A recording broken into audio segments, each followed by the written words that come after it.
Hello there guys, welcome back to Blues Fans TV for my live review of Chelsea 3, Burnley 0. And finally, how long have we been waiting for a game like this? You know, a home game, we get the 1-0, we make it 2-0 still in the first half, and then we just kill the game off with a 3-0 in the second. And to be honest, we should have won by 4 or 5 in the second half then, because our football was good second half. We had plenty of chances, and it was kind of frustrating that we didn't take more of them.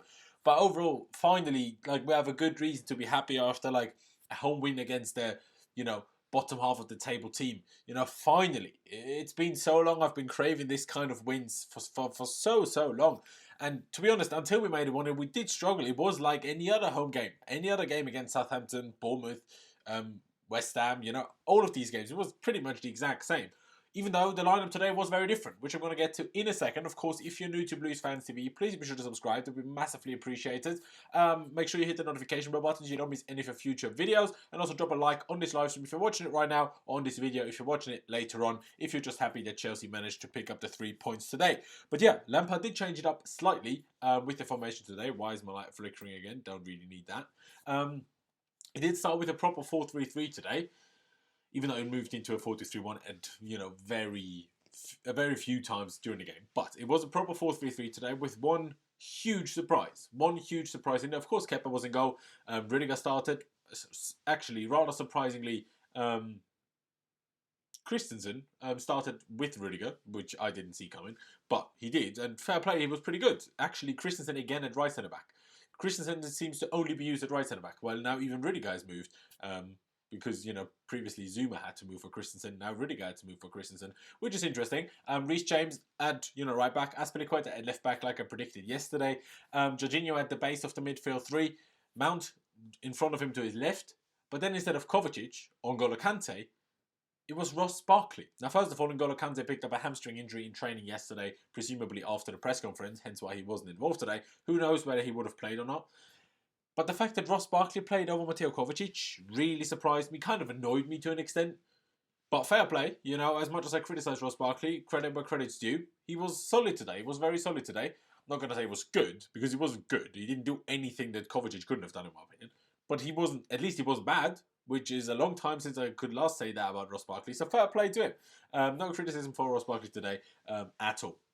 And then the front three, of course, were, we kind of forced into that with Pulisic's injury and not wanting to play Pedro. Hudson-Odoi on the right, Willian on the left, and Tammy Abraham up front.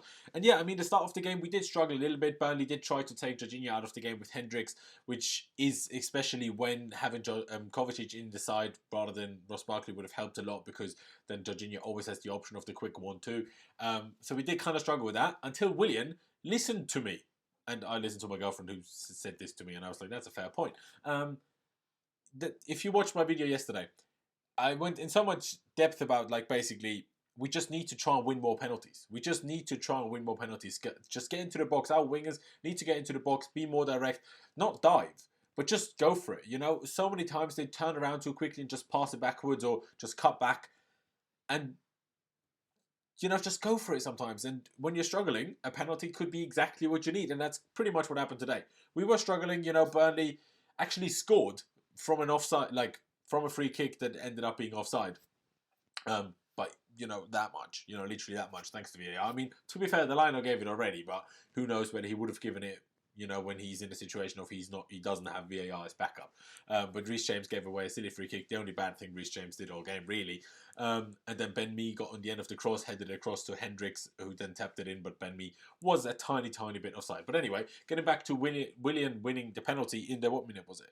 In the 27th minute, he just got into the box. And I think Loughton. Yeah, I think it was Loughton. Forgot his first name. Let me check his first name, just because why not? Matthew Loughton. Matthew Loughton just tackled in, and Willian, he literally got as close to diving without diving as humanly possible. Loughton did slide in. Loughton didn't even complain about the penalty, but Willian was running inside the box. He then just gave the ball a little push, a little nudge, just so Loughton wouldn't get the ball. Loughton realised that, actually pulled his leg in a little bit, and you can even see in the replay, Willian just stretching out his right leg, his right knee kind of, just to make sure there is contact. And there was contact, he fell over, and it was a penalty. Of course it is the right decision, but it's as close to not diving, or he was as close to diving without diving as is possible.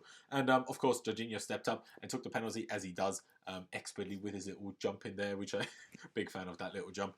And then just before the break, why am I not in the game anymore on my phone here? And then just before the break, I say just before the break, it was in the 38th minute. But still, you know, just before the break, I guess, Tammy Abraham made it 2-0 with a strange goal. Like, a pretty strange goal, I guess, because, I mean, Reece James did really, really well to put in a great cross into the box. Tammy gets on the end of it, beats the two centre-backs to the header, good header as well, heads it into the ground. And then the key, I don't know what Nick Pope was doing. I absolutely have no idea what he was doing. I don't know whether the ball took a weird bounce from the grass. Maybe there was like a little, I don't know, like bump in the grass, I guess, or hole or whatever you want to call it. But, like, he didn't even have his hands up properly. That should have been an easy save, but he didn't save it. And the ball just went into the net, and it was 2-0 to us, which, of course, was brilliant. Pardon me, just a sip of water. I mean, before we made it 2-0, we were struggling for a little bit when Burnley had, like, 2 or 3 corners and free kicks in a row. When Ross Barkley pulled off a brilliant goal line clearance, to be fair to him, brilliant. And also, Aspie had a kind of goal line clearance in the same movement, like in the same move, in the same situation, just like half a second later, literally. And my light needs to stop flickering, otherwise I'm going to go mental. But yeah, you know, we struggle with that. We will always struggle with set pieces. You know, when they scored from an offside position, it was, you know, a set piece. Even though, for fuck's sake, this light is really pissing me off now, guys. I do apologise. Don't know why it's doing that. Sometimes it is, sometimes it isn't. But yeah, we've still struggled with defending set pieces. Whether it's Rudiger and Christensen, whether it's Zuma and Rudiger, whether it's Zuma and Tomori, we just struggle with defending set pieces. And it's too easy to blame the centre-backs. I think a large chunk of that blame has to go to Kepa, in my opinion. Generally, I rate rep Kepa. But for long balls, for high balls into the box, especially from set pieces, he's just shocking. Like, he doesn't know what he was doing. He looks like a little child that got lost, literally. Like, he came out for one, just about got a touch on it without even really jumping. Like, why are you not jumping? Why are you not fisting it? He kind of just palmed it away. Very strange. And then for when Barkley did the goal line clearance, he was just in no man's land. So we got away with a couple before we made it 2-0, but we did make it 2-0. And then we even had like 1 or 2 half chances to make it 3-0 before the break, but it was then half time. And literally only 4 minutes into the second half, Callum Hudson-Odoi finally got his first ever Premier League goal, which I was very, very happy about. I put it in the title of my video yesterday. Hudson-Odoi, you know, will step up kind of thing. And he did. I mean, I'm not going to say Hudson-Odoi was brilliant, but he was good. You know, his second half was very good. And he got his goal. It was a strange goal because we actually had a beautiful piece of build-up play to create our chance before that. And then kind of Mount or Tammy, both of them kind of didn't shoot when they should have done. And then we kind of had to grind our way back to have another chance. Aspie crossed it in from the right-hand side after Mount just about managed to keep the ball, just kind of managed to scramble it back to Aspie without losing it and being tackled by the defender. Aspie with a right foot cross from the left-hand side. Tammy really should have gotten on the end of that cross. Really, this line is pissing me off so much. I really do apologise, guys. Tammy really should have gotten on the end of that cross. Also got a little bit of a shove in the back, I think. But missed it. Thankfully missed it completely, because if he got a tiny bit of a glance, then it would have been offside. But he didn't. Hudson-Odoi was stood waiting at the far post and just tapped it in from close range, and that was then 3-0. That was absolute class. Yeah. I don't know. Someone said what you want. He was brilliant. Don't know who you mean. If you're talking to me or if you're talking to someone else in the chat. Honestly, guys, if this light doesn't stop doing this now, I'm gonna start slapping people. Fucking fuming, honestly. But yeah, for the rest of the second half, I mean, there was a couple of 5-10 minute period where I was like, we're 3-0 up. Why are Burnley a better team here? But you know, that calmed down very, very quickly. And the most important thing then was just, you know, keeping control, keeping a clean sheet, which is important for the defenders and kept us confident. But possibly also getting another goal, and we could have gotten loads. Tammy could have scored at least two after we made it 3-0. Hudson-Odoi possibly. But there was just loads of moments where he could have done better. Mount could have done better. Barkley had a moment. Reece James had a shot from distance. Willian had a couple of moments where he could have done a little bit better. It was loads and loads of moments. And this is not criticism necessarily, but you know, our goal difference isn't the best, so it wouldn't have harmed us to win today like 4 or 5-0. I'll take the 3-0, of course, but it is a little bit frustrating that we didn't take more of those chances. I'm sure Frank Lampard will say the same thing. Whether he will say publicly or not, I'm not sure. But, you know, he will definitely say behind closed doors that we could have taken more of those chances. But it's definitely, you know, a big step up from where we used to be, where we didn't score in the last 3 Premier League home games, I'm pretty sure. When we created 50 chances, which, of course, is absolute insanity. Absolute insanity.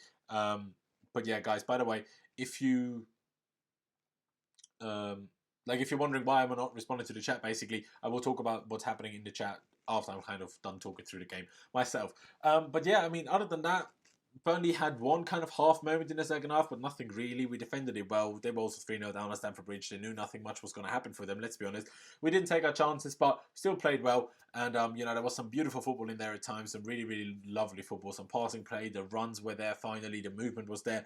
Of course, it's easier when you're 3-0 up. But if we always had this kind of movement and this kind of passing, we would find it so much easier against everyone. Literally everyone. If we always had this amount of movement and passing, we just don't have it. But we need to talk about a couple of individual players today. First of all, we have to talk about Reece James. The guy is a monster. I mean, I keep saying it whenever he plays. Basically, I have to say he's a monster, and he is a monster. The guy is so good. Needs to be a bit careful with losing the ball and then giving fouls away towards near our own box. But other than that, he's so good. His crossing is ridiculous. His passing is ridiculous. His awareness is ridiculous.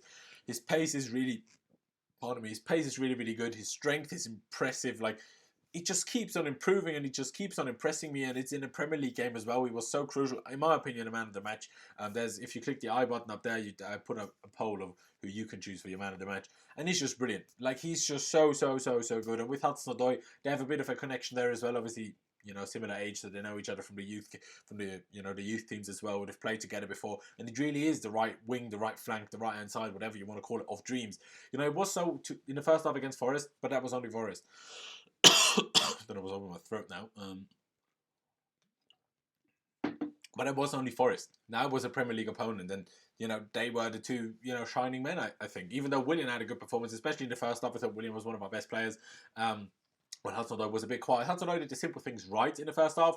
Whenever he received the ball, laid it off quickly, had quick movements, but he didn't have any end product to what he did. But he didn't do anything wrong either. So, I have no criticism of Hudson-Odoi necessarily in the first half, but in the second half, after he got his goal, he just gained so much confidence. You could visibly see it, that he was just so much more confident trying to take people on, trying to do things, and it just looked good. It was fun. It was fun to watch.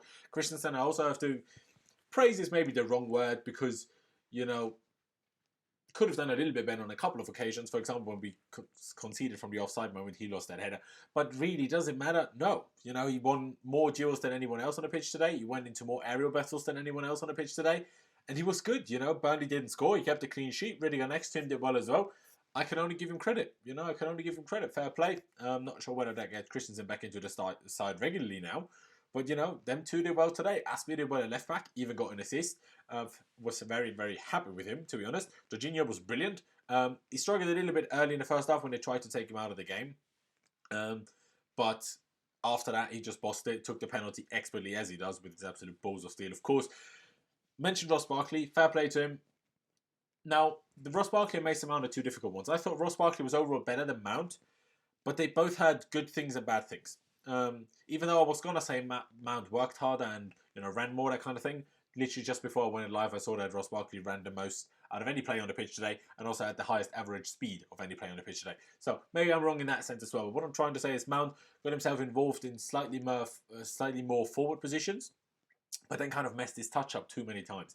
But, his pressing was important, his movement was important, his runs were important. But Ross Barkley didn't really have the runs and the movement so much today, I felt, that, did much for our attacking play, but had a lot of great switch balls, that you don't really see from him that often, and that you generally don't see in our team that often. Rudiger keeps trying it and keeps playing them, putting them out of play. So, Ross Barkley was good in that. I still don't think he did anything that Kovacic couldn't have done or wouldn't have done, but fair play to Barkley. I thought he was a bit better than Mason Mount today. I thought he was.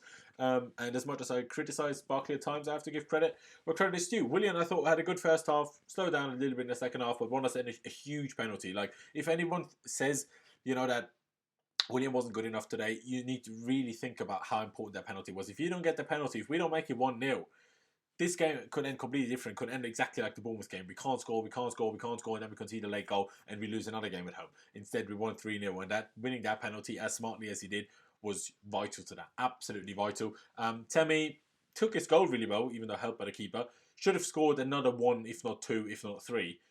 but had a good game. You know, he worked really, really hard. He's as frustrated as anyone, probably more frustrated than anyone else that he didn't score more. But yeah, and Hudson-Odoi, like I said, the first half he kept it a bit more simple. Second half, after he got his goal, more confident, tried more. Brilliant. Like, absolutely brilliant. So I was happy with that. I've been going for around 16 minutes now, guys. So let me just get to a couple of things that you guys say in the comments, and then I will end it for that. End it there. I mean, Mount and Barkley ahead of cover, that can happen only on Chelsea. I mean, yes, but we won 3-0. So how can you say Mount was good as a 10?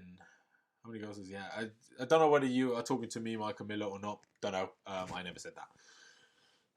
Why don't we just give them credit? They did overall. Again, confused. Yeah, Barkley was good today, but I worry that he will go back to his old self. Of course he will. I mean, it's Ross Barkley, let's be honest now. Barkley was good. Can't understand why he is hated. Because that was his first good game, or solid game, since October of 2018. That's why. Joe controlled the wings with good chem with Reece. I mean, more than anything else, in my opinion, Reece James dominated things, but it's just like them two together just worked really well. Hence the title, hence the thumbnail. James a permanent starter now. I would thought so. I would think so. Laurenz thought of Mount today. Literally just went through that. Okay, Michael, don't worry about it. Vidal and Kovacic, in my opinion, has been fantastic. He has been fantastic, and it's been strange recently. Anyways, like then he didn't start at Brighton, comes on and was awful. I think it was Brighton that he came on in. And then another game that he's against Forest, he starts, but then he's the one to be subbed off, which I didn't really understand either. Oh yeah, that is a fair point. Thank you, Jordan. We didn't make any substitutions today, which I didn't really understand. Like I thought, at 3-0, we're 3-0 up, bring Kovacic on for Barkley just to give it a little bit more control. But at the end of the day, if none of these players is any tired because we had a full week off, and the week before we had a full week off as well, if none of them are tired and they're all doing well, and we completely controlled the game, and we're 3-0 up, you don't need to make a sub necessarily. Like, I'm okay with it. I mean, yeah, of course we could have brought Batshuayi on.